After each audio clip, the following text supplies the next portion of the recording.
bloco do Panorama Tricolor, com as presenças ilustríssimas de Zé Augusto Catalã, o Vascaíno do Panorama, e de Rodrigo César, o Rods. A gente começa falando de jabás, os jabás serão do Rods e meu, porque Zé Augusto Catalã não faz jabás gratuitos, né? É um homem, é um aliado do capital, ele não faz jabá de graça. Rods, jabás. O jabá é curto, hoje é só um grande beijo para minha querida amiga Karine Sá, que hoje mora na Alemanha e faz aniversário. Um beijão, Karine. Então um beijo atravessando os mares aí rumo à Europa. Em relação ao jabá, tem que mandar meus jabás femininos tradicionais, todos sabem da minha profunda admiração, então tem que falar de Silvana Souza, tem que falar de Juliana Rolhano, tem que falar de Marina Oliveira. Deixa eu ver se eu não esqueci de mais ninguém. Lembrei, mandar um beijo para Kelly, que sempre cobrou. Kelly Monteiro sempre reclamou que a gente não mandava um beijo para no programa. Kelly, um grande beijo tricolor para você. Bom, já Catalão, nem o jabá, nem rolando uma grana por fora, então beleza. Deco e Conca. Deco está de volta para a alegria de muitos e para a raiva de outros, que, enfim, pessoal mal resolvido. E Conca é uma hipótese, sempre uma discussão subliminar. Rods, vamos falar desses dois nomes. Deco, como é que você encara a volta dele? Você acha que o Deco ainda tem lenha para queimar nesse limiar da carreira? Eu acho que sim, é o que eu espero.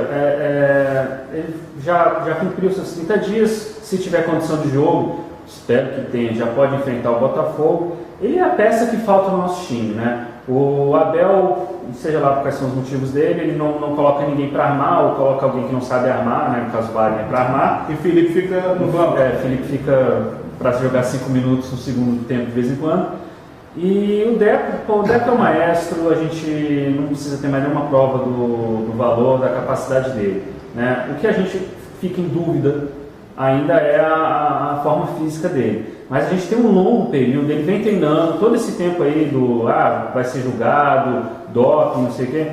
Ele vem treinando e está bem. O preparador físico do Fluminense disse que ele está muito bem. Ele vai ter mais esse período para continuar treinando e ficar bem. Então assim, eu espero que ele tenha um reforço muscular, que é necessário, que ele fique leve, né, para não ter nenhum problema. E aí tem a capacidade de jogar, quem sabe, ao menos, não sei, 80% dos jogos aí do segundo semestre. Tem tudo para levar o Fluminense ao penta. Se ele não conseguir jogar, tá fora de forma, coisa parecida, temos o Diguinho. Bota o Diguinho para jogar. É engraçado ele, né? Você é um gozado, né? Se você, né? Seu pilantra. Seguinte, cara, simples e direto. Deco é craque, dos raros que ainda tem essa linha. É uma pena que o Fluminense tenha dois dos melhores jogadores do futebol brasileiro contemporâneo, ambos em situação de fim de carreira, que no caso Deco e Felipe, jogadores de extrema capacidade técnica. Pode-se não gostar deles, pode-se não gostar da personalidade ou do histórico. Agora, negar a capacitação técnica de ambos é a burrice extrema. Eu sinceramente ainda torço que o Deco e o Felipe consigam fazer. Quer dizer, o Felipe, se for escalado, né? Mas o Deco, principalmente, já que tem todo um referencial em relação ao Fluminense, que ele consiga ainda, nesse que pode ser o seu último ano de carreira, ainda fazer grandes partidas com a camisa do Fluminense, porque futebol não lhe falta. O que falta aqui é dar espaço, que Catalã está apto para falar, pelo menos pareceu. Jornais populares, ou quase, daquele pessoal, dão a entender... Que pessoal, cara? Aquele pessoal aí, dão a entender aquele pessoal aí da imprensa. Aquela rapaziada que torce para aquela cor, começa junto. Dão a entender que Felipe vai voltar para o Vasco para encerrar sua carreira no movimento 2014. Na verdade, o grande problema do Felipe ter saído do Vasco foi René Simões, né, o popular Super Mario Bros. E o Mario Bros saiu, então abriu o caminho, né? E o Felipe não está sendo aproveitado. O problema de vida, ele vai voltar para o Vasco, o salário vai atrasar, ele vai sair de novo. Também tem a questão da grana, né? O Vasco vive uma turbulência que a gente espera, e pelo prol do futebol carioca, que essa turbulência... A gente não vai falar disso, mas vai melhorar. Dario Conca. Especula-se que Dario Conca pode ser uma alternativa, um reforço, o contrato está encerrando. E aí, como é que você vê isso? Pois é, o Dario Conca, na verdade, desde que ele saiu do Fluminense, não teve uma semana que não teve que tricolores não gritaram volta Conca, ao menos nas redes sociais. E aí, com a questão do... Redes sociais é um local, aliás, onde todos gritam muito, né? As pessoas gritam demais. Algumas não têm coragem de gritar pessoalmente, que gritam lá, né? Enfim. Inclusive as pessoas gritam tanto nas redes sociais que elas param de gritar do lado de fora, não porque a garganta fica rouca, né? Porque às vezes eles esquecem como fazer. Né? Exatamente, tem isso, né? Mas alguns não gritam no estádio porque não vão, né? Isso é verdade. É isso. Mas seguindo, bom, agora é a melhor oportunidade do Conca voltar. Com o fim do contrato dele lá na China, ele voltaria a custo zero. Só que custo zero é salário bem alto. O que dizem, eu não tenho essa confirmação, mas o que dizem é que ele exigiu receber pelo menos a mesma coisa que o Fred, né, ao voltar para o Fluminense. Eu acho assim, se eu fosse ele, provavelmente exigiria a mesma coisa. Mas isso é em salário ou é um caipira-saque? Acho que tudo é ser um bobalhão mesmo, é ser um bacalhau imundo, descategorizado. Pô. Inclusive, a piada do Fred não ter feito gol no Japão é justamente para não detonar o cara de serviço dele. No momento, alguém não pode tomar 10 capisaqueiros na máquina. Você já encheu a cara no Quem nunca, né? Igual parafraseando o Bruno, quem nunca tomou 10 capisaqueiros? Aquilo foi terrível. Quem é que nunca foi na mão com uma mulher? Olha que desgraça isso acontecendo. Mas enfim, eu acho assim que seria fantástico. É claro, como bem citado aqui nos bastidores pelo Paulo, o Conca é um jogador de chegada, de pegada. Então assim, costuma ser um jogador que quando vai ficando mais velho é o que mais perde, né? Justamente por causa da questão física. E a qualidade dele, né, tá meio que sendo jogada fora lá pela China. Então assim, precisaria de tempo para se reacostumar ao futebol brasileiro, né? Assim como todos aqueles que vão para o Oriente Médio. Então assim, fica no ar. Valeria o Fluminense fazer esse investimento? Não sabemos, mas assim, se tiver uma chance do Conca ir para outro time, aí você vai ver uma choradeira tão grande. Eu também tenho. É engraçado, ele passou, obviamente, antes por São Januário, teve um período muito fora de forma, que entrava e saía do time, depois se tornou titular do time, absoluto, vamos dizer assim.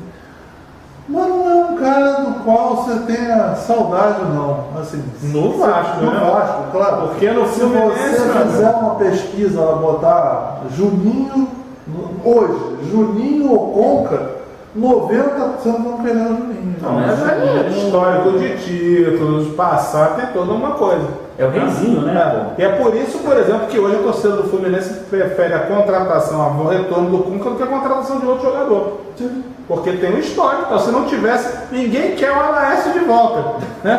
Ninguém quer o Rony de volta no Sul. O Conca todo mundo quer. Gente, vamos falar agora rapidamente, vamos dar uma pincelada aqui de assuntos impactantes.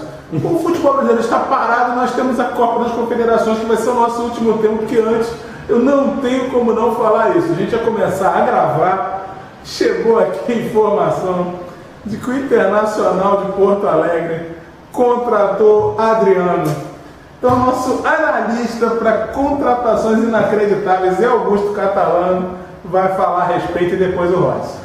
Uma lástima, tinha que ter ido para a Gávea, mas, enfim, agora resta a alegria de torcer para que faça gols na Gávea, daí não volta. Agora, falando sério, você crê na ressurreição do Adriano como jogador profissional? Olha, no Rio Grande do Sul tem muita loira, tem churrasco, vinho tinto, né? Ingredientes para uma ótima recuperação. Exatamente, fondue pra caramba, vai fondue a noite inteira, vai ser uma maravilha. Mas, cara, se ele topa fazer, olha só, Rod, se ele topa fazer um contrato de 6 meses, é porque é na base do risco mesmo. Sim. Não, ele vai passar 2 meses entrando em forma, 2 meses. Ele já deve ter dado uma emagrecida aí, gente. Será que não dá, não? É difícil, né? Olha, o Internacional, ele já vem há algum tempo com um grande time no papel que não consegue fazer nada. E aí eu acho que ele resolveu pegar um cara, já que a gente não consegue fazer nada, a gente chama o Adriano e continua sem fazer nada. Mas assim, o que me dá grande... Eu não acredito, eu acho que o Adriano não tem força psicológica, força de vontade, seja, chame como for, para se recuperar. Claro que não no Flamengo, mas eu gostaria de ver ele recuperado, porque agora na época da Copa das Confederações, aí tem mostrado as reprises, né, das outras edições, e porra, o Adriano arrebentava. o cara arrebentava, o cara dava sangue, o cara tinha uma porrada no pé esquerdo. Então assim, é uma tristeza assim, sei, alguns falam da garrincha, né, do século XXI. Exatamente, estava vendo a tristeza que me deu foi ver a seleção de 82 lá. Outro dia eu estava vendo o do Éder, o do Sócrates já falecido, e tudo se acabou no impedimento lá do Júnior. Mas naquele gol também teve gente que beirou a loucura, né? Teve gente que sugeriu por que o Júnior não se jogou no gol para causar impedimento. Cara, como que um defensor vai pensar em se jogar para dentro do gol porque alguém está finalizando? Isso é uma sandice sem tamanho. Copa das Confederações aí, estão empolgados vocês? Vocês estão empolgados com o Neymar, seu cabelo cada vez mais liso? Enfim, essa coisa. Eu vi duas cenas inacreditáveis no jogo do Brasil. Assim, pela primeira vez na vida, o sujeito estreando uma chuteira nova, né, do patrocinador dele, o sujeito recorta a meia para botar uma bota daquelas para aguentar o tornozelo. Recortou a meia, transformou aquilo no verdadeiro. O Neymar jogou de polainas, né? Exatamente. E aí filmaram aquilo, filmando lá a polaina. Depois da bola da camisa de polainas, e aí depois ele cai no chão no segundo tempo e fica mostrando a cueca, que é o outro patrocinador dele.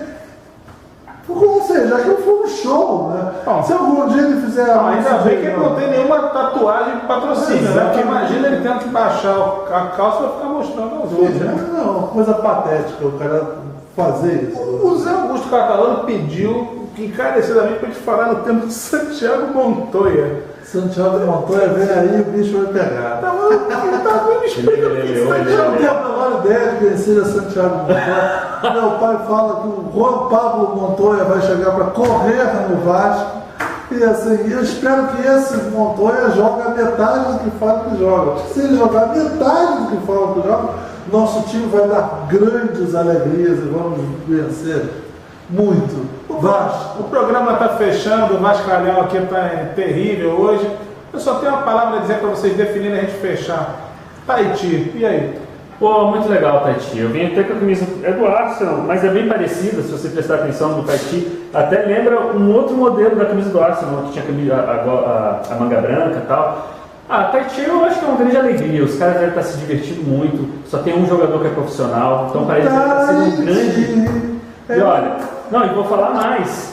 Marcelo, meu cunhado, pediu até que eu comentasse isso. Um abraço, Marcelo.